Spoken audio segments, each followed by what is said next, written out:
चौपाल देख बड़ा सबला भाया और बहना ने राम राम। हम मेहनत कश जब इस दुनिया से अपना हिस्सा मांगेंगे, एक बाग नहीं एक खेत नहीं, हम सारी दुनिया मांगेंगे। आप जितना भी निर्माण कार्य देखा हाँ या कोई भी काम होता देखा हाँ, तो वो काम ने मूर्त रूप देगा बा को काम करे है आपनो श्रमिक भाई, आपनो मजदूर भाई। और वो मजदूर भाई, वो श्रमिक भाई जिन्हें आप गलती से बहुत बार सबसे कम महत्व को समझ लें वहाँ, लेकिन मैं जो क्यों ना क्या बार को वो काम ने मूर्त रूप देगा वो काम जो है वो अपने श्रमिक भाई ही करे है। तो वह श्रमिका की जो कड़ी मेहनत है वह ने सम्मान देवा के खातिर और साथ ही साथ वह ने सम्मानित करवा के साथ ही साथ वह ने वहाँ का महत्व ने बरकरार रखवा के खातिर 1 महीना आप श्रमिक दिवस के रूप में मना वहाँ। वो श्रमिक दिवस खई है क्यों मना वहाँ और साथ ही साथ कच्छू मना रहे हाँ और आज के वक्त में वो श्रमिक दिवस मनाबा को कई कारण है। ये तमाम जानकारी लेकर आज अपने कार्यक्रम में श्री धर्मपाल सिंह जी मौजूद है। राम राम साहब धर्मपाल जी। राम राम साहब। आप अतिरिक्त श्रम आयुक्त हैं श्रम विभाग राजस्थान जयपुर। जी साहब। धर्मपाल जी, सबसे पहले तो जो श्रम दिवस की श्रमिक दिवस की मैं बात कर रही हूँ वो क्यों मनावा है, 1 महीने क्यों मनावा? श्रम दिवस 1 मई को मनाने के पीछे बहुत बड़ी घटना है और श्रमिकों को जब से अपने अधिकारों के लिए श्रमिक लड़ने लगे उसके परिणाम स्वरूप ही ये श्रम दिवस मनाया जाता है। अमेरिका के शिकागो शहर में 1 मई 1886 को श्रमिकों ने एक आंदोलन किया और उस आंदोलन के परिणाम स्वरूप वहाँ एक बड़ी घटना घटित हो गई जिसमें पुलिस की गोली से काफ़ी श्रमिकों की मृत्यु हुई और काफ़ी श्रमिक हताहत हुए। उस समय श्रमिकों की ये मांग थी कि कार्य की दशाएं और कार्य के घंटे नियमित होने चाहिए। उससे पहले 12 घंटे 15 घंटे महिलाओं से बच्चों से काम कराया जाता था।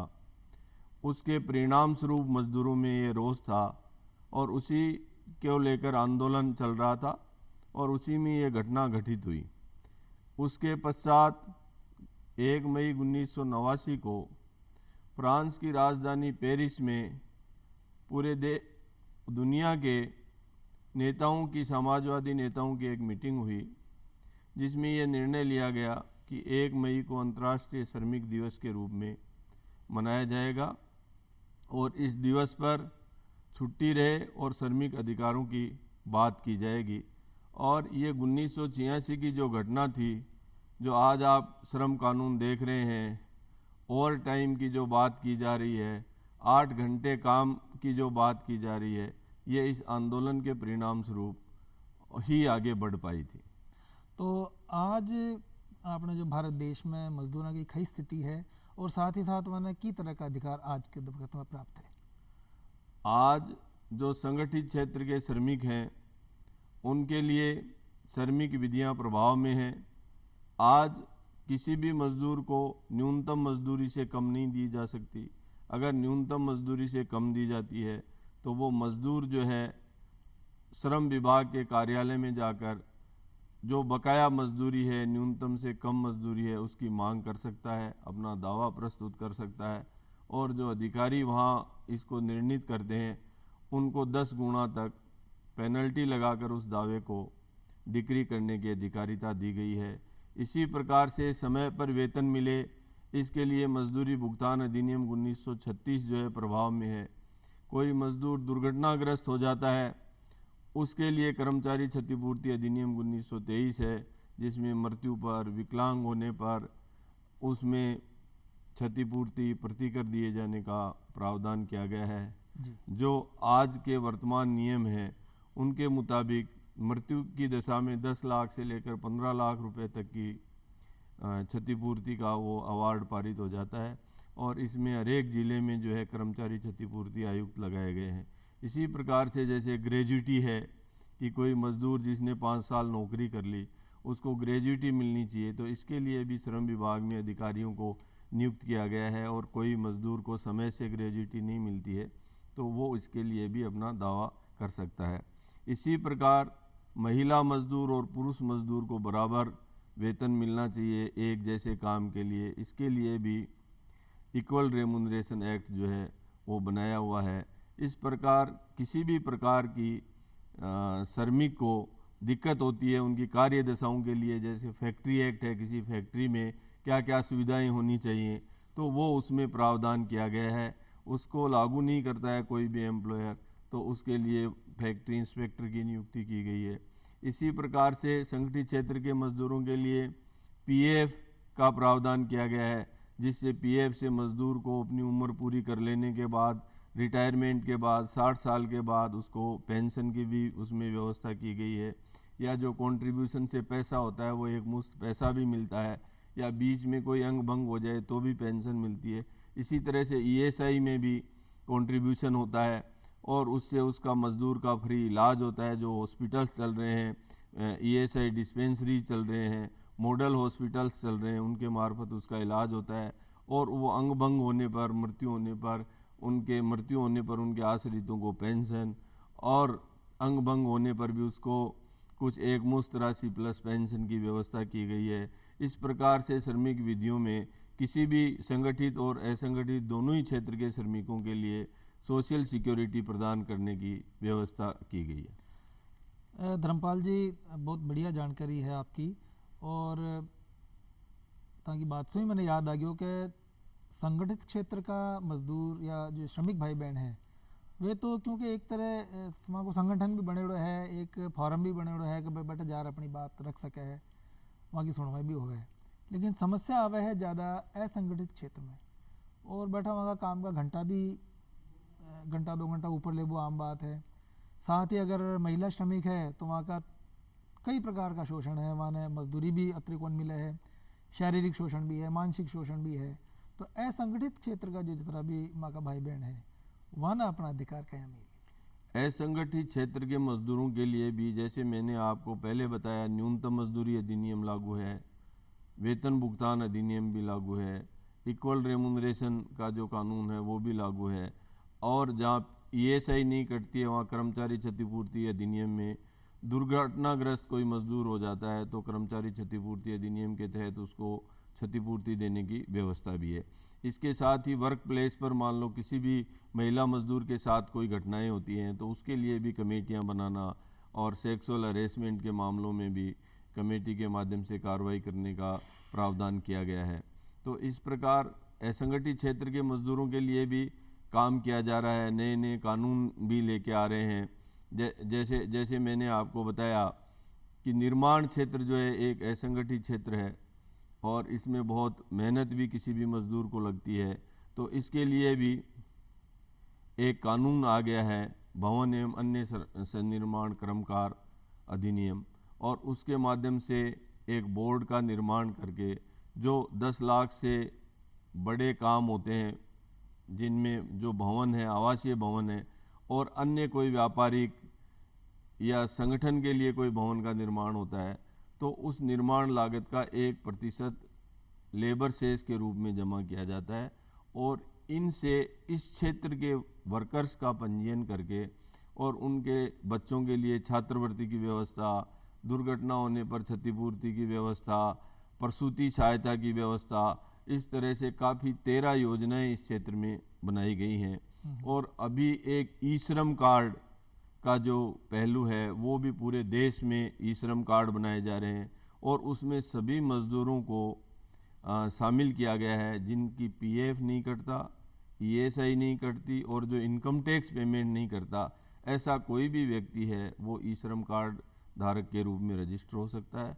और उनके लिए योजनाएं बनाने का काम भी किया जा रहा है। जी अच्छा, जठे अपना भाई बहन काम करे है, चाहे साइट हो चाहे कोई दूसरी जगह जो काम करवा का जो स्थान है, वो जगह को की प्रकार की व्यवस्था सुविधाएं वाने अपना भाई बहन दे, इसका भी तो कुछ प्रावधान है। बिल्कुल बिल्कुल, आपने सही बताया कि जैसे कोई निर्माण स्थल है जो बहुत ही बाहर के क्षेत्र में काम चल रहा है, बड़ा काम चल रहा है, तो वहाँ पर भी ये व्यवस्था की गई है कि वहाँ पानी की व्यवस्था होनी चाहिए, वहाँ अन्य उसके नहाने धोने की व्यवस्था होनी चाहिए, और साथ ही अगर महिला श्रमिक ज़्यादा हैं और उनके बच्चे हैं तो उनके लिए क्रेच की व्यवस्था होनी चाहिए। तो इस प्रकार की सारी व्यवस्था, कोई भी कार्यस्थल है उस पर श्रम अधिनियमों को लागू करके और कार्यस्थल पर काम करने का अच्छा वातावरण मिले। आज जैसे आप देखोगे सिलिकोसिस की बीमारी की पहले जानकारी नहीं थी, जी आज जहाँ भी है जो ड्रिलिंग हो रही है, अन्य कोई काम हो रहा है तो उसके लिए वेट ड्रिलिंग की व्यवस्था की जा रही है, वहाँ इंस्पेक्शन भी किए जा रहे हैं। वैसे जो मजदूर हैं उनको अच्छा वातावरण मिले इसकी व्यवस्था की जा रही है।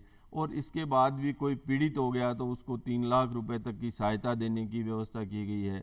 और बाद में पीड़ित होने के बाद उसकी मृत्यु भी हो जाती है तो 2 लाख रुपए और उनके जो आश्रित हैं उनको देने की व्यवस्था है। इस प्रकार से इस स्कीम में 5 लाख रुपए की व्यवस्था की गई है। तो हर एक क्षेत्र में, जिस जिस क्षेत्र में आप देखेंगे कार्य व्यवस्था को ठीक करने, ये जो है आप ये मानोगे कि ये आंदोलन और जागृति का ही परिणाम है कि जगह जगह श्रमिक संगठनों का निर्माण हो रहा है, जागृति का काम हो रहा है। और असंगठित क्षेत्र के मजदूरों के लिए भी सोशल सिक्योरिटी स्कीम्स बनाई जा रही हैं। जैसे अब की बार के बजट में भी राजस्थान सरकार ने भी ई श्रम कार्ड की योजना भारत सरकार लेके आई, परंतु इसके साथ ये राज्य सरकार के माध्यम से इसको प्रभावी रूप दिया जाता है, इसका क्रियान्वयन किया जाता है।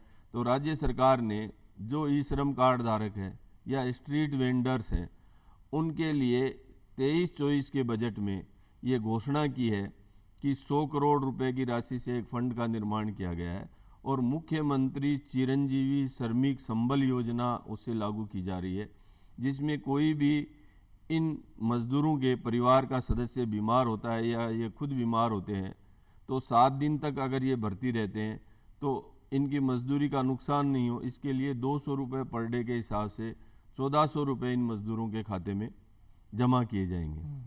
और हर एक मजदूर को जो वास्तव में इस क्षेत्र में आता है उसका ई श्रम कार्ड बनाने का प्रयास किया जा रहा है और 1 करोड़ से भी अधिक ये ई श्रम कार्ड राजस्थान में बन चुके हैं। और ई श्रम कार्ड के साथ ही जैसे आप सोशल सिक्योरिटी की बात करते हैं तो एक योजना इसके साथ लागू की गई है कि जिसके पास ई श्रम कार्ड है उसकी अगर मृत्यु होती है तो उसको 2 लाख रुपए की सहायता दी जाएगी और अगर वो पूर्ण रूप से अंग भंग हो जाता है तो उसको 2 लाख रुपए की सहायता दी गई है। और इसके साथ उसको आंशिक रूप से वो अंग भंग होता है तो 1 लाख रुपए की व्यवस्था इसमें ई श्रम कार्ड बनाते ही की गई है। ई श्रम कार्ड बनाने की मैं आपको बताऊंगा इतनी सरल प्रक्रिया लेके आई है सरकार कि उसमें उसको कोई एक तो पैसा नहीं देना है, किसी भी सीएससी सेंटर पे जाके वो अपना ई श्रम कार्ड बना सकता है। उसके लिए उसको एक तो मोबाइल चाहिए, मोबाइल नंबर, एक उसको आधार कार्ड चाहिए और एक बैंक अकाउंट नंबर चाहिए। और सरकार ने ये भी एश्योरेंस देने का इसमें किया है कि जितने भी सोशल सिक्योरिटी के जो बेनिफिट्स होंगे वो पेन इंडिया इस कार्ड के माध्यम से श्रमिकों को दिए जाएंगे। इसके साथ ही आपने देखा कोरोना जैसी महामारी आई तो किसी श्रमिक को घर पर कैसे सहायता पहुंचाएं, बड़ी दिक्कत का विषय था जी। तो अब ये हो गया कि इस कार्ड के माध्यम से, इस खाते के माध्यम से डीबीटी प्रक्रिया को अपनाते हुए सीधे ही उसके खाते में सरकारें जो भी सहायता उस समय जो आवश्यकता होगी उसके मुताबिक देने का काम करेंगी और त्वरित रूप से वो उसको मदद मिलेगी। अब और जो है सिलिकोसिस बीमारी की बात करी थे तो ज़्यादातर शायद ईंट भट्टा पर और शान का जो धुआं जटा ज़्यादा हुआ है बटा शायद ज़्यादा हो जाए। अभी तक जैसे सिलिकोसिस का था कि सिलिकोसिस कैसे होता है या सिलिकोसिस क्या होता है, इस बारे में बहुत कम जानकारी थी। सिलिकोसिस सिलिका नाम का एक जो पत्थर काटते हैं और जिसमें ड्राई ड्रिलिंग करते हैं तो वो पत्थर में वो जो सिलिका होती है वो उस मजदूर के फेफड़े में जम जाती है। तो ईंट भट्ठे पर सिलिकोसिस नहीं होता है, जहाँ पत्थर में भी सब में जैसे मार्बल में नहीं होता है, पर इस तरह का पत्थर होता है जिसमें वो सिलिका होती है। जो ये माइंस वगैरह हैं, जोधपुर साइड में अपने पत्थर काटते हैं, इसका है करौली साइड में पत्थर काटते हैं, दौसा में जो ये मूर्तियाँ वगैरह बन रही हैं तो इसके बहुत सारे ऐसे डेंसिटी वाले एरिया हैं। ब्यावर के पास कुछ इलाका है, सिरोही के पास पत्थर काटते हैं, वहाँ कुछ इलाका है, तो उससे वो सिलिका जो है वो उसके फेफड़ों में जम जाती है और धीरे धीरे फेफड़े इस तरह से सिकुड़ जाते हैं कि उसको सांस लेने में तकलीफ होती है। और ये इस प्रकार का रोग है कि इसका इलाज नहीं है। जिसके सिलिकोसिस हो गया उसका जीवित रहना मुश्किल, बहुत मुश्किल है, संभव नहीं है एक तरह से। इसलिए इसमें पहले से ही ये व्यवस्था करनी चाहिए कि वेट ड्रिलिंग करें या अपन मास्क लगाएं। तो इस तरह के प्रचार प्रसार की व्यवस्थाएं सरकारें कर रही हैं कि इसको प्राइमरी रूप से ही रोका जाए। मतलब माने जागरूकता भी बहुत जरूरी है, क्योंकि काम तो रोके हाँ कौन हाँ जा बिल्कुल सके है, बिल्कुल, जागरूकता लेकिन बहुत जरूरी जी है। कि भाई मास्क लगा रखो, और अगर बीमारी को पत्थर को काटना है तो उसको गीला करके काटो जी, ताकि वो उसका उड़ के और आपके फेफड़ों तक वो नहीं पहुंचे। उनको जो हाँ, मतलब छोटा छोटा कण है वे फेफड़ा में कौन जावा अपने। अच्छा, एक बात और है कि मतलब काम का घंटा है, यहाँ पर बहुत बार बहस जो हुआ है कि भाई जो फैक्ट्री को मालिक है वो कहे कि साहब हमारा अगर 2 घंटा और काम कर ले तो हमारो प्रोडक्शन 4 गुना बढ़ जाए। अब 8 घंटा पर ये मशीन ना रोकबो बड़ो मुश्किल है। फैक्ट्री मालिक यान कह रहे हो कि साहब मैं 2 घंटा का पैसा भी दे रही हूँ तो मैं खटा गलत हूँ, और मजदूर की भी जरूरत है, श्रमिक की के साथ मैंने 2 घंटा एक्स्ट्रा मजदूरी हो जाए। इस स्थिति में वहाँ को तालमेल क्या है? बिल्कुल बिल्कुल, इसमें ऐसा नहीं है कि कानून में सभी चीज़ों के प्रावधान किए गए हैं कि 8 घंटे काम करेगा। ये एक प्रावधान है कि भाई कोई भी मजदूर 8 घंटे काम करेगा और वीक में उसको 1 दिन का अवकाश मिलेगा, साप्ताहिक अवकाश। इसके अलावा उसको फैक्ट्री एक्ट में जैसे 14 दिन की छुट्टी का प्रावधान 1 महीने में साल में किया गया है तो वो उसको मिलेगा। परंतु अगर ओवर टाइम की मालिक को आवश्यकता है और मजदूर करना चाहता है तो क्वार्टरली वो 50 घंटे तक ओवर टाइम का काम कानूनी रूप से कर सकता है। फैक्ट्री एक्ट में उसको उस वेतन का डबल जो है वो भुगतान करना पड़ेगा। ये व्यवस्था कानून में की गई है। और अगर कोई ओवर टाइम नहीं देना चाहता है तो फिर वो शिफ्ट में अपने कारखाने को चलाए जी, कि भाई 8-8 घंटे की 3 शिफ्ट करे। अदरवाइज वो एक उसी मजदूर से काम लेना चाहता है तो उसको एक लिमिटेड घंटे तक कानून अनुमति देता है और उसके बदले उसको ओवर टाइम का डबल रेट से भुगतान करना पड़ेगा जी। ये इसमें प्रावधान है, वो कर सकता है, अपने प्रोडक्शन को बढ़ा सकता है। एक आजकल एक अखबार में और समाचार पत्र में गिग वर्कर का नाम सु एक टर्म चल रही है जो हमारे तो समझ में कौन आई। एक क्या न खेवे कई चीज गिग वर्कर वास्तव में एक नया जो है विचारधारा आ रही है और जैसे जैसे अर्थव्यवस्थाएं बढ़ रही हैं उसमें नए नए तरह के काम भी आ रहे हैं और उन मजदूरों की सोशल सिक्योरिटी की भी आवश्यकता है।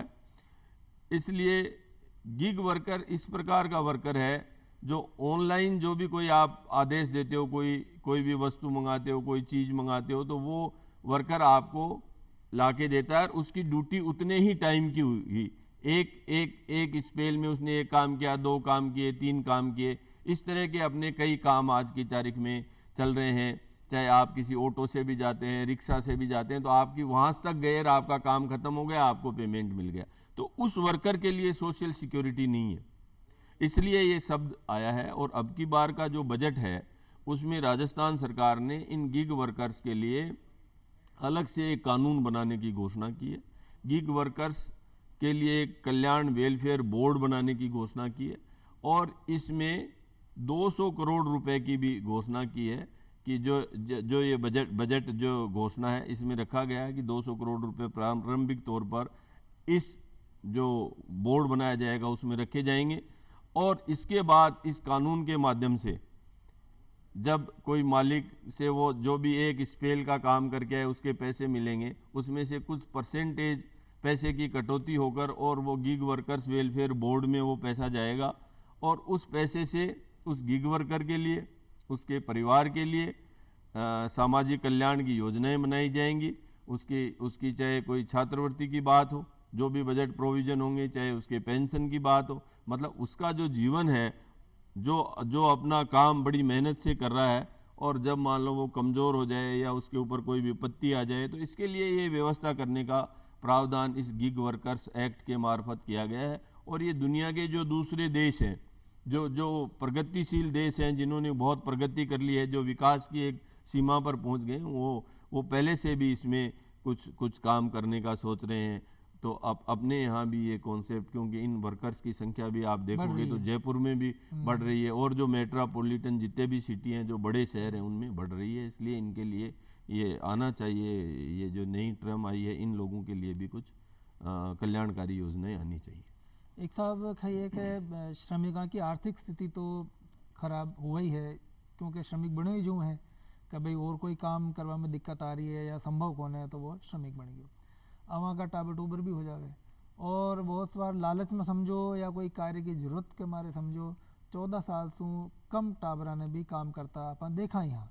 तो थोड़ा सा मैं दर्शक भाई बहन ने था के माध्यम से मैं जानकारी दरावो चाहूँ कि भाई बाल श्रम खई है, रिका खई प्रावधान है, और बाल श्रम अगर कोई करवाओ तो उनका खई दंडात्मक प्रावधान है। देखो, 14 साल से कम उम्र के किसी भी बच्चे को काम करने की मनाही है, और वो कानूनी अपराध है, दंडनीय अपराध है, गैर जमानती इसको बना दिया गया है, और उसको सज़ा भी हो सकती है। और आज की तारीख में तो यहाँ पर जो जुवेनाइल जस्टिस एक्ट भी आ गया है, और इन दोनों एक्टों को साथ में लेके काम करते हैं। और जयपुर में कई केसेज में ये यूनिक उदाहरण है जयपुर का कि इसमें उम्र कैद की सज़ा भी ऐसे नियोजकों को हुई है जिन्होंने 14 साल से कम उम्र के बच्चों से काम कराया है। इसलिए 14 साल से कम उम्र के बच्चे का तो काम करने की बिल्कुल मनाही है, ये गैर जमानती अपराध है जी। और इसको नहीं कराना चाहिए। बच्चों को पढ़ाना चाहिए, बच्चों के पढ़ाने के लिए जगह जगह स्कूलों की फ्री एजुकेशन की व्यवस्था हो रही है, तो उसी का लाभ उठाते हुए अपने को नियोजकों को भी और जो माता पिता हैं बच्चों के उनको भी जागरूक करना चाहिए। किसी माता पिता के द्वारा अपने 14 साल से कम उम्र के बच्चे से अगर काम लिया जाता है तो इसको भी दोबारा अगर ये सामने आता है तो इसमें भी उनको भी दंडित करने का इस कानून में प्रावधान किया गया है कि माँ बाप जो है उससे काम नहीं करा सकते। उस बच्चे का पढ़ना और बाल्यकाल को जीने का उसका अपना एक मौलिक अधिकार है, उससे आप उसको वंचित नहीं कर सकते। अच्छा, कार्यस्थल पर अगर काम करता हुआ, जाने फैक्ट्री की बात करा तो फैक्ट्री में मान लो कोई मशीन में भाई बहन को हाथ आ जावे है, पैर आ जावे है, या अंग भंग हो जावे है, या मृत्यु हो जावे है, उस स्थिति में कई प्रावधान है कंपनी की ओर से और सरकार की ओर से। मैंने आपको पहले भी चर्चा की कि जिन कारखानों में 10 से ज़्यादा आदमी काम करते हैं उनमें ईएसआई एक्ट लगता है, और ईएसआई एक्ट में मज़दूर का भी पैसा कटता है और मालिक का कुछ ज़्यादा पैसा कटता है, और वो भारत सरकार के फंड में जमा होता है, और उससे ये ईएसआई डिस्पेंसरीज वगैरह चलती हैं। पहली बात, किसी के चोट आ गई, इलाज की आवश्यकता है तो उसका ईएसआई हॉस्पिटल्स, ईएसआई डिस्पेंसरीज के मार्फत इलाज होता है। और अगर वहाँ सुविधा की कमी है तो कहीं पर भी देश के बेहतरीन से हॉस्पिटल में भी अगर डॉक्टर उसको इलाज के लिए रिकमेंड करता है तो ईएसआई से उसका पैसे का भुगतान होता है। एक तो इलाज की बात हुई, इसके साथ ही अंग भंग हो जाता है या काम करने लायक नहीं रहता है तो उसके लिए भी पेंशन प्लस क्षतिपूर्ति एक मुश्त उसमें देने की कानून में व्यवस्था की गई है। इसके साथ ही अगर उसकी मृत्यु हो जाती है तो मृत्यु होने पर भी उसको, उसके बच्चों को, उसकी पत्नी को पेंशन देने की प्लस एक मुश्त क्षतिपूर्ति राशि देने की भी व्यवस्था है।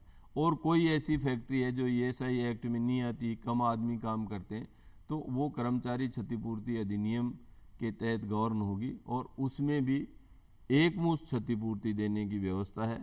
परंतु उसमें जो भी कर्मचारी क्षतिपूर्ति आयुक्त लगाए गए हैं उनको ये अधिकार दिया गया है कि जैसे 15 लाख रुपए क्षतिपूर्ति कैलकुलेट हुई और जमा हो गई तो उसको किस प्रकार से बांटा जाए, ये उसको अधिकार दिया गया है कि भाई उनके बच्चों के नाम एफडी की जाए, उसकी पत्नी के नाम से एफडी की जाए, या महीने की या 3 महीने से वो ब्याज उनके अकाउंट में जमा हो जाए। इस तरह की उसको एक तरह से गार्जियन बनाया गया है। तो ये पूरी व्यवस्था इसमें की गई है। और ये कर्मचारी क्षतिपूर्ति अधिनियम तो ऐसे मजदूर के बारे में भी लागू होता है। कई जगह बहुत व्यवहारिक दिक्कतें भी आती हैं कि कोई एक छोटा सा व्यक्ति अपना मकान बना रहा है, वो कोई एक मजदूर लाया, उसकी दुर्घटना हो गई तो वो भी उतने ही पैसे देने के लिए वो नियोजक भले ही उसके 1 घंटे काम किया हो अगर ये चीज़ सामने आ जाती है कि इसके 1 घंटे काम किया और इसके काम के दौरान ही इसकी मृत्यु हुई है, तो वो भी उसको वो क्षतिपूर्ति देने के लिए बाध्य है दायी है, उसका विधिक रूप से उसका दायित्व है जी। और उसके खिलाफ आयुक्त जो है वो डिग्री पास कर सकता है। तो अगर कोई समस्या आवे, कोई अधिकार प्राप्त करवा में, तो कटे जार अपनी बात कहनी चाहिए। प्रत्येक जिले में भारत सरकार के ऑफिस तो नहीं है, कुछ बड़े बड़े शहरों में भारत सरकार के भी ऑफिस है, उसमें भी भारत सरकार के क्षेत्राधिकार में अगर कोई मजदूर काम कर रहा है, उसको कोई तकलीफ होती है, तो वो उस ऑफिस में जा सकता है।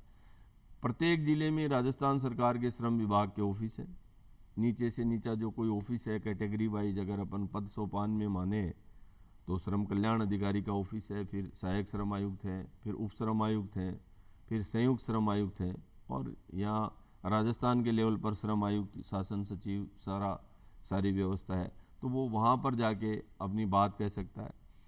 इसके साथ ही साथ आज राजस्थान संपर्क है जिस पर ऑनलाइन वो अपनी बात कह सकता है। मजदूरों के लिए अलग से एक लेबर लाइन बनाई गई है 1800 999 जिसका नंबर है जी। किसी भी मजदूर को कोई तकलीफ है तो वो उसके ऊपर अपनी बात रख सकता है। वहाँ प्रारंभिक तौर पर जो जिन लोगों को रखा गया है वो स्क्रूटनाइज करके उसकी समस्या का समाधान करने की कोशिश करते हैं, समस्या कौन है, और अगर फिर भी उसकी समस्या का समाधान नहीं होता है तो वो जो शिकायतें हैं वो हमारे श्रम विभाग को वो लेबर लाइन की टीम ट्रांसफ़र करती है, हम उस पर काम करते हैं और उनका निस्तारण करते हैं। जी, धर्मपाल जी थे माँ का कार्यक्रम चौपाल में पधारिया और बहुत अच्छी उपयोगी जानकारी दी। आपका बहुत बहुत धन्यवाद। राम धन्यवाद। राम राम साहब।